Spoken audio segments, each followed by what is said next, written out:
நீங்கள் பார்த்து கொண்டிருப்பது நியூஸ் 21 செய்திகள். தமிழ்நாடு செய்திகளை உடனுக்குடன் தெரிந்து கொள்ள நியூஸ் 21 செய்திகளை பாருங்கள். ராணிப்பேட்டை மாவட்டம் ஆற்காடு தென் பாலாற்றங்கரையோரம் எழுந்தருளி அருள் பாலித்து வரும் அருள்மிகு உண்ணாமலை அம்மன் உடனுரை அருள் தரும் அருணாச்சலேஸ்வரர் ஆலயத்தில் ஐப்பசி மாத பௌர்ணமியை முன்னிட்டு சிறப்பு பூஜை நடைபெற்றது.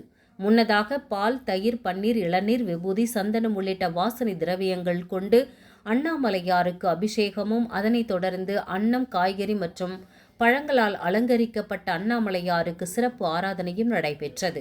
இந்த நிகழ்ச்சி உபயதாரர் ராணிப்பேட்டை KMK குரூப்ஸ் மற்றும் வெற்றிவேலன் நர்சரி பள்ளி சிவலிங்கம் கோமதி தம்பதியினர் கலந்து கொண்டு சிறப்பித்தனர்.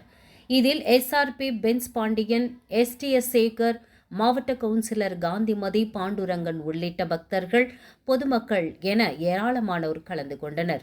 முன்னதாக சிவபுராணம், திருவாசக பக்தி பாடல்கள் பாடி சிவசிவ அரஹொரா என பக்தி பரவசத்தோடு சாமி தரிசனம் செய்தனர். இறுதியில் அனைவருக்கும் அன்னதானம் வழங்கப்பட்டது.